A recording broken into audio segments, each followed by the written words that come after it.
Hi, welcome back. Today we have something that I think a lot of you will be very familiar with. This, ladies and gents, is the Hyundai Tucson. Unlike some of the cars that I usually deal with on the channel, the Tucson is a pretty household name, not least because it was one of the first vehicles of its kind. So this whole crossover segment, as I'm sure you're aware, started with the Toyota RAV4 in the early 90s, the SUV that has a bit more of a road focus, which is very much the case with the Tucson as well. But the Tucson was, in a lot of ways, on the front lines because the first generation Tucson and the twinning Kia Sportage came along in 2005, which was a very interesting time because back in 2005 there was still no Nissan Qashqai, or X-Trail for that matter. Actually, there was a Nissan X-Trail, but there was no Qashqai. And the Qashqai nowadays competes with the Tucson. There was no Volkswagen Tiguan, there was no Opel Grandland or this and that. There was the Antara, but that came later as well. And the Tucson kind of established a sort of new type of segment, if you will. It didn't really establish the new segment, it was more of one of the pioneers of this particular segment. And it came around during a time when Kia and Hyundai were still not being taken seriously by the general public. They were just cheap cars, and they focused on being cheap and not much else. Of course, nowadays that couldn't be further from the truth, but that was certainly a time in history. Anyway, this is the Tucson's fourth generation, which came along in 2020. And as has always been the case, this car is twinned with the Kia Sportage, still to this day. One interesting thing about the Hyundai Tucson is that in Europe, the second generation was actually known under a different name. Back in the late 2000s and early 2010s, Hyundai decided to try out an alphanumeric naming strategy for its models to, I guess, make it more European. So the Tucson became the iX35, and the Santa Fe, the bigger SUV, that was the iX55, and there was an i30, an i20, an i40, and so on and so forth. There still are an i20 and an i30. The i40 is unfortunately gone. But after the third generation came along, it was just the Tucson. This was also one of the first cars in Hyundai's lineup in Europe to bring along a very brave new design language, which is very evident when you take a single glance at this car. We'll come back to the design later, though. I swear, this whole speech about the Hyundai Tucson's lore sounded much better in my head when I was planning this video. Didn't exactly come out right, but the Tucson is a household name, and it's one of the best-selling SUVs in Europe, and certainly one of the best sellers in Macedonia, and today we're going to find out why that is together. So what's it actually like to drive? It's great. There's not really something that stands out in particular. The only thing that stands out in a somewhat negative way is the clutch slip and the throttle response, which is not affected by the drive mode. It behaves the same no matter what. There's quite a bit of clutch slip, and there's quite a bit of delay in the throttle response for some reason. I'm not exactly sure why. I don't know why it's been set up like that, but that's about the only really major thing that stands out in terms of the driving experience in the Tucson. Everything else is excellent. The seats are comfortable. This particular tester here has leather seats. They're very comfy. The suspension does a great job of ironing out the bumps. There's plenty of adjustment in the driving position, and there's actually memory settings for the driver's seat in this one as well. Steering is light. It's pretty precise. It's a good balance, if you will. You can feel it way up just a little bit at higher speeds, but it's very solid. And as I said, really, other than that throttle response, there's nothing really that particularly stands out about the driving experience in the Tucson in any negative or positive way. It's actually really good. The engine is pretty quiet, pretty relaxed. It makes a nice little sound at lower revs when you accelerate. Oh yeah, this particular one has a Krell sound system. I had not heard of Krell before making this video, but I did some research, and the most expensive amplifier that company sells costs $100,000 US. Double the price of this car, incidentally. So, you know, it is a a brand with some type of pedigree, and indeed the sound system is pretty excellent. Oh yeah, Apple CarPlay works wirelessly as well, and it works perfectly. More on that later, of course. I will admit there is a slight bit of, bumpiness in the ride in certain circumstances, like when there's smaller bumps in the road, but that's because this car is on 19-inch wheels, so, that's just what happens when you're on 19-inch wheels. Visibility is pretty good. I'm surprised these A-pillars seem to be quite thin, so they don't really make for that much of a blind spot. Rear visibility is solid. The rear window isn't the biggest, but it's actually pretty good. And the mirrors are very well sized as well. While I'm here making my way to the highway, I suppose I should tell you what the handling abilities of the Tucson are like, and the answer is fine. It's not exactly a fun to drive vehicle. It's not trying to be one, but for what it is, the handling is pretty secure and it does a good job of taking corners. The steering is fairly precise. There is a bit of lean in the corners because it's been set up more for comfort. You kind of expect that, but the handling is solid. So really, this car, similarly to the Toyota Corolla Cross, doesn't give me all that much to say in terms of the driving experience. So I'm not gonna sit here and yap and waste your time. I'm just gonna make my way. The time is wrong, by the way. On the infotainment system, I'm gonna take my ass onto the highway and I will join you there in a moment.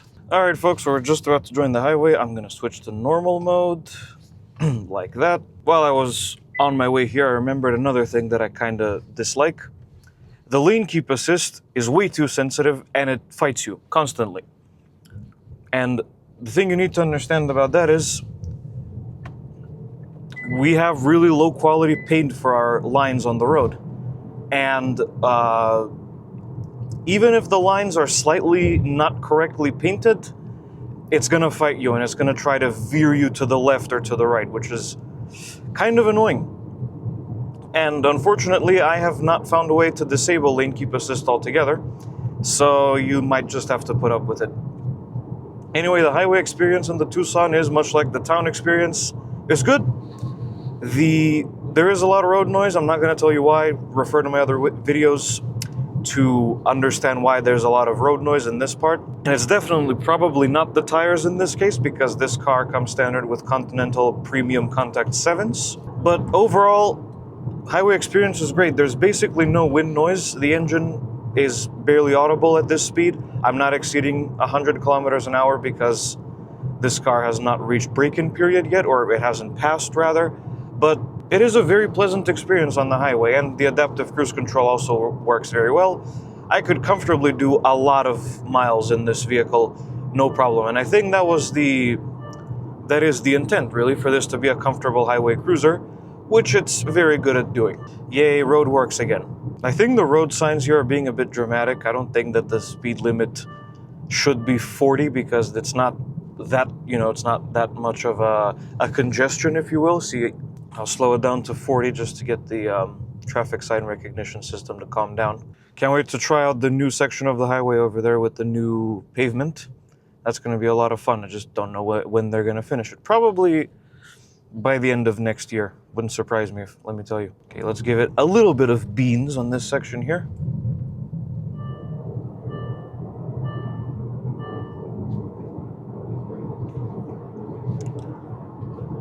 It has enough power. It's the best way I can describe it. It's not, super mega powerful and fast, but there's enough to get you moving and maintain a good speed.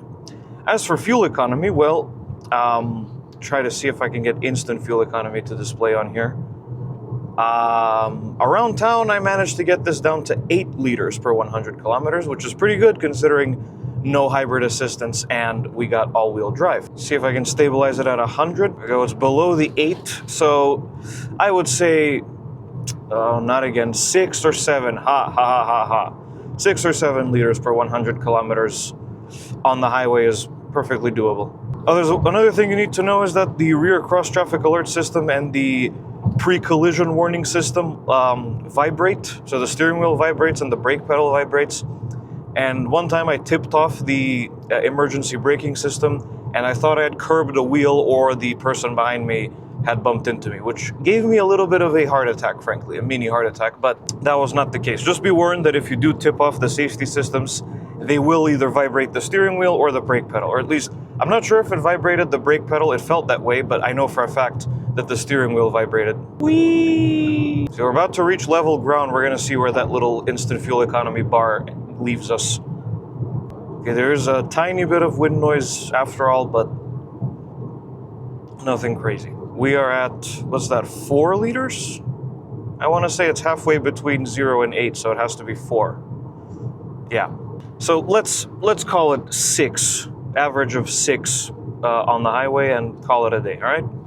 Okay, we're approaching the exit. I will see you all in a moment for the features. All right, folks. Features time.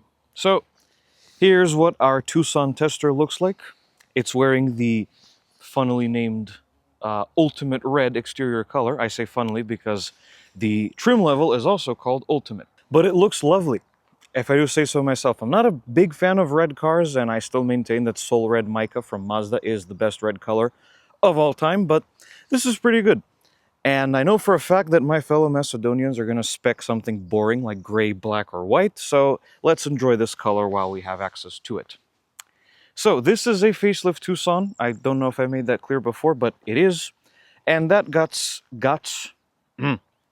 that included stuff like a slightly redone front-end design. This front-end design was, and still is, very brave and bold. It no longer fits with the rest of Hyundai's design because Hyundai is about to introduce a new design language called Art of Steel. This is from the previous generation design language, but it still looks fantastic. It was the first Tucson model to incorporate upside-down headlights, which I'm not a big fan of, but I will admit it looks pretty cool. You have this sort of winged front grille arrangement, and those segments there on either side are lights. They're the daytime running lights, and the top two, the ones that run horizontally, are also the turn signals. And the headlights themselves are in there, and on this one, they are matrix LED items, which is lovely. And you also have some brake cooling ducts there, right next to the main headlight beam. Also, the Hyundai badge there is blacked out. In other trim levels, it is a flat silver sort of color, almost a white, if you will. That's interesting. I always thought that only the N-Line gets the blacked out badge in the grille, but as it turns out, I was wrong. Moving further down, we have 19-inch, I like to call these daisy alloy wheels because they look a little bit like daisies spinning in the wind, if you will. Maybe like throwing stars. But these are 19-inch wheels. The rest of the lineup gets 17 or 18-inch wheels. These are exclusive to the Ultimate trim level, and the Ultimate and the N-Line are the only ways you can have 19-inch wheels. This being an Ultimate, of course, you get unpainted body cladding on the side and around the wheels, and you also get this chrome strip running the roof and the greenhouse area. You don't get those on the N-Line. They are, I believe they are blacked out. And on the back, we have the Hyundai badge inside the glass, underneath the glass on the back. That's always been the case with the Tucson. It's an interesting thing, definitely. You can't really see it at nighttime, but in any case, you will recognize the rear of the Tucson by its very characteristic light signature with those fangs. There's 2 fangs on the left and 2 fangs on the right, and a full-width light bar. And yes, the whole thing lights up. You can also see one unfortunate side effect of this particular design on the back, which I will now demonstrate by locking the doors. Oh yeah, you also have these dual exhausts, and the right one looks a little bit off-center because, off-center as in, it looks wrong because it follows the contour of the rear diffuser. But I don't know, I kind of like it. It's an interesting look for sure. Anyway, the unfortunate side effect of this rear-end design is halogen turn signals, because they have to be in the bumper because they had no room for them in this light bar arrangement here. So they have to be in the bumper, and they're halogens no matter how much you spend on your Tucson. In fairness to Hyundai, that's about the only spot in this car where they had to cheap out, as you will see in a moment. But before I move on with that, what do I think of the Tucson's design? I rather like it. I'll be the first to admit, oh, I forgot to mention those big sort of geometric haunches in the bodywork, I guess. That was a big thing with the Tucson that kind of became a thing with this generation, and eventually other Hyundai models started using it. I'll be honest, when I first saw the Tucson in pictures many, many years ago, I strongly, strongly disliked the design. I thought it was weird and unnecessarily dramatic for no reason. But actually, after getting used to it and seeing it in real life and seeing quite a lot of these on the road, I think it's cool. It definitely stands out. It's recognizable as a Hyundai Tucson, and in this segment, that's very important. And I think it looks really rather good, especially in this red color that nobody's going to buy. Anyway, let's move it along to practicality. Key fob. Yes, it's the Hyundai logo. This is the new thing that every Hyundai vehicle has now. It's pretty cool. It's missing a few buttons, but I believe that those buttons are only available on the fanciest Hyundais and also the EVs.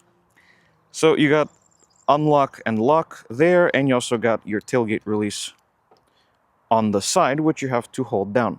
Disappointingly, the Tucson doesn't get that remote control thingy to move the car back and forth out of a parking spot.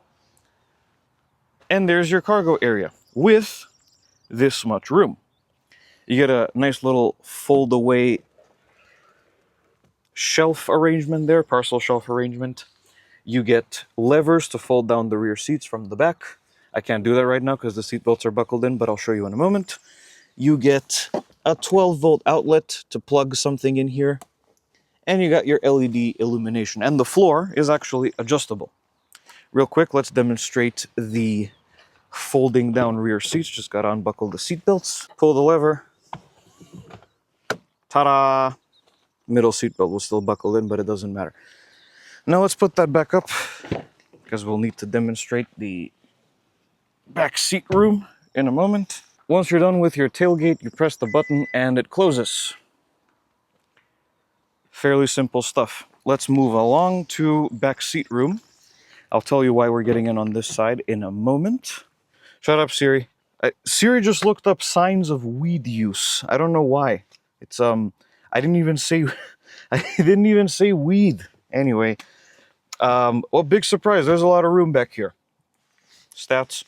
This seat is in my driving position, roughly, because this seat moves back when you turn the car off because it has memory settings. So I've adjusted this seat to be roughly in my driving position, and plenty of knee room and headroom. Well, the sunroof does sort of rob you of a little bit of space, but it's nothing crazy. There is still a good amount of headroom, and you can slouch down a bit if you need to, which is good. The seats also recline, so you can, I don't know, take a nap or what have you while you're on a trip. There's storage nets in the front seats, and the passenger seat can be moved back and forth to make yourself more comfortable. Or at least that's what Hyundai tells you, but I think that that's there to f around with your passenger as the driver. You got a climate temperature adjustment thingy here. Obviously, when the car's on, it shows on that little screen the temperature. You got your climate vents, you got your USB-C ports, and you got a fold-down center console with cup holders. And you also have heated rear seats and sunshades. You don't have to put those suction cup thingies on the window because it looks weird and stupid. So overall, the back seat, oh yeah, your own dedicated lighting as well. Overall, the back seat room and the back seat experience in the Tucson is excellent. So how about the front then? Real quick, there's a button on the door handle. When you press it, it locks the doors and folds in the mirrors. And then when you're ready to go again, you press it again. You don't grab the handle. Strange choice, but it unfolds the mirrors and unlocks the doors so you can get in. Interior. This Tucson, being the ultimate, gets full leather seats, and they are heated and ventilated, and the driver's seat has memory settings as well, which are here on the door. And actually, this interior is fairly different compared to the pre-facelift Tucson. So let's get in and see what's what. Stupid center console. And now we're inside the Tucson.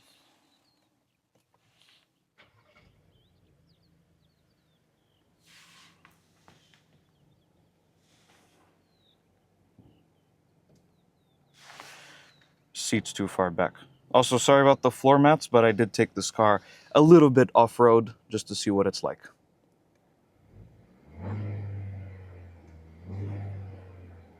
One of the first things that greets you, aside from the dust on the lens, is this 3-spoke steering wheel. The previous Tucson, the pre-facelift, had this weird sort of wave arrangement here and an actual Hyundai logo in the center. But now we get this 3-spoke item with the letter H in Morse code, typical Hyundai stuff. It's pretty much the same thing as in the new Kona that I drove last year. On the left, you have your ADAS controls and this little wheel for the center screen. And over here, you have the media controls as well as your answering and ending calls. And in the middle, we have the horn, which sounds like this. This particular Tucson sends power to the wheels through a 7-speed dual-clutch automatic transmission controlled through Hyundai's signature rocker switch.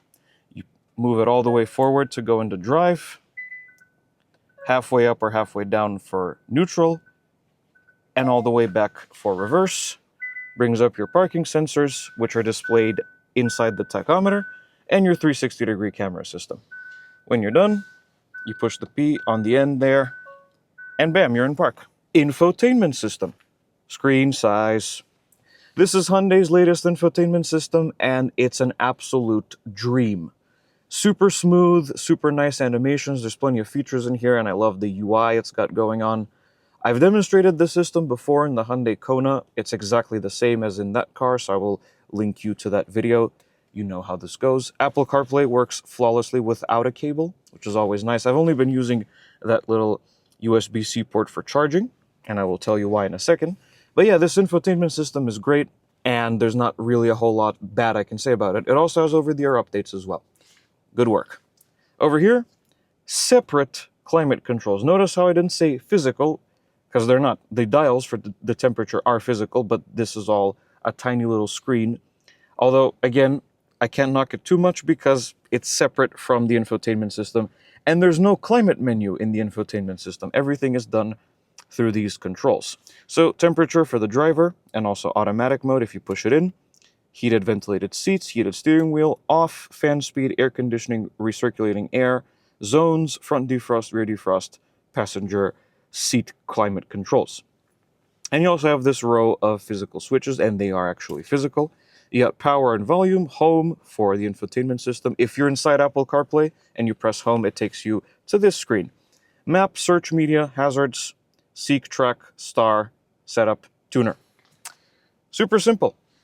Big ass storage bin here. You also have your confusing Hyundai switchable USB port, whether or not you want it to be charge only or charge and CarPlay related. And you also have a charge only port and a little pop-up 12-volt outlet in case you need an extra item in there. Big ass storage area that I showed you, and another row of physical switches for various different functions.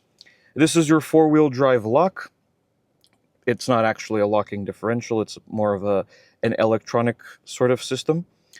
It does help with off-roading as far as I know, but it's not actually a diff locker.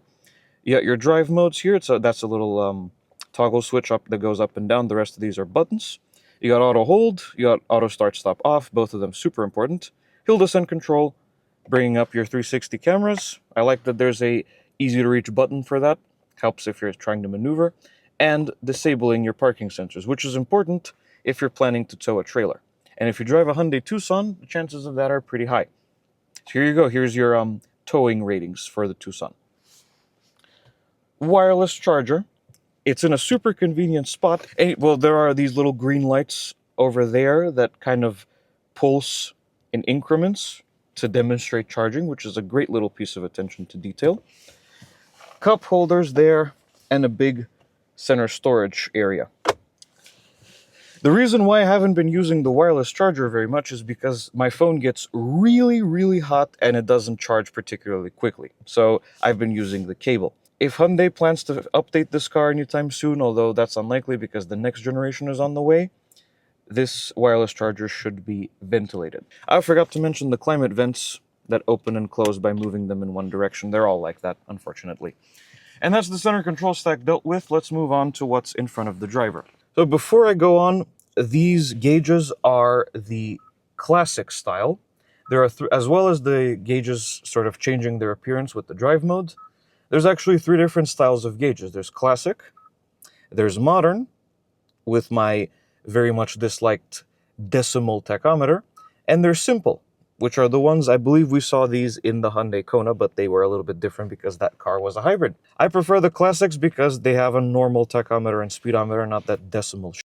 And you always have the digital speed in the heads-up display, which we'll come back to. And obviously the gauges change with the drive modes. The ones you're seeing right now are normal, Eco looks like that, and Sport looks like that. Super simple stuff. This is also where you can adjust the heads-up display using this little arrangement here. I don't know if you can see the heads-up display in there, but believe me, it's there. And you can choose what you want it to show. All these various options that you can see here. That's pretty standard, and the heads-up display comes as standard on the ultimate trim level. Anyway, gauge cluster screen is pretty standard. You can change what's shown in the center using this pages button and the OK up and down scroll wheel. So currently you can move between your various trip odometers and some other miscellaneous items like that. Pressing the pages button once takes you to the compass and then to the ADAS display. If you hold down the settings incidentally on the ADAS display, it brings them up on the infotainment system, and you have to prod around and mess with those like that. But at least the Tucson doesn't have the evil sensor to warn you if you're not paying attention to the road. Oh yeah, you can change gears manually using the paddle shifters. I completely forgot about that. Anyway, this gauge cluster screen is great. I like the graphics. It's very clear and easy to read, and it's not too big or too distracting, if you will. It's very well done. Turn signals. Yes, we have the blind spot cameras as well. Genius. And that very strangely comforting Hyundai turn signal. I love it. Wipers are on the other side. The end piece here is glossy black material on both of them. I could do without that if I'm honest, but that's okay. And over here, a lot of blank switches for this being a top-of-the-line model, but we have the tailgate release, stability control off, and your parking brake, and no headlight leveling switch. Well, I suppose they're adaptive matrix LED headlights. You don't need that, but it's just odd to not see one. And on the piano black plastic covered switch panel in the door, not good, because you touch this stuff all the time. Window switches, power locks, power mirrors, and rear window child locks as well. Oh, and the memory settings for the seat that I showed you. And your Korrmotive audio system speakers in either door. The sound system, as I said, is great, and once I saw the type of pedigree that that company has, I trust them. Because I had not encountered Korrmotive audio systems in cars before, so they know what they're doing. Real quick, here's your overhead switch panel. You can adjust your dome lights with these buttons here. There's your SOS button hidden inside a little glass door. I love when they do that. And your sunroof controls. If you push it halfway up or down, that's for the sunshade. If you push it all the way, it opens the sunroof. And if you push in on it like that, it tilts the sunroof. Fairly standard. And you got your extendable, see? Extendable sun visors with mirrors whose illumination you turn on yourself manually. And these are really big, my goodness. So that about covers the features and content on the interior, so let's move this along to quality and storage. Quality is excellent. This is an ultimate model, so there's plenty of soft touch, padded this and that materials all over the place. It all feels very solidly built. You got some padded stuff here on the door. You got some more padded stuff on the armrest. And all the switches feel nice and tactile and good to use. I like this little control setup here in the center. The leather on the steering wheel is nice. It's not too soft, but it's nice to hold in any case. And Hyundai, despite what a lot of people keep saying for some reason, does quite well on driver satisfaction surveys and the like. So let's not beat a dead horse about Hyundai's unreliable, blah blah blah. Just have a look yourself. As for storage, you do have water bottle storage in the door pocket, although the door pocket itself seems to be a little bit small other than the bottle storage. There's that big center area that I mentioned. It actually extends all the way down here. So there's two separate areas.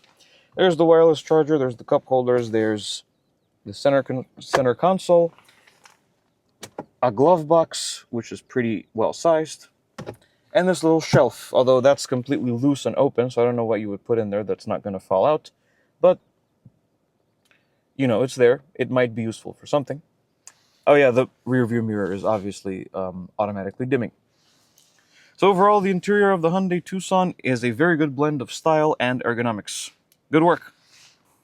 Under the hood of every 2026 model year Tucson in Europe is a 1.6-liter turbo four-cylinder making 180 horsepower and 250 newton meters of torque if you get the front-wheel drive manual versions, or 265 newton meters of torque if you get the all-wheel drive automatic or automatic two-wheel drive versions. That power goes to all four wheels, in this case through a 7-speed dual-clutch automatic transmission, and if you get the two-wheel drive Tucson, you can also have a 6-speed manual as well. 0 to 100 kph, according to Hyundai, is about 9 seconds, and the top speed is 201 kilometers an hour, or 125 miles an hour. According to the WLTP cycle, average fuel consumption should be about 7 liters. It's not what I was able to get. The best I got in town was 8 liters, 8.1-ish.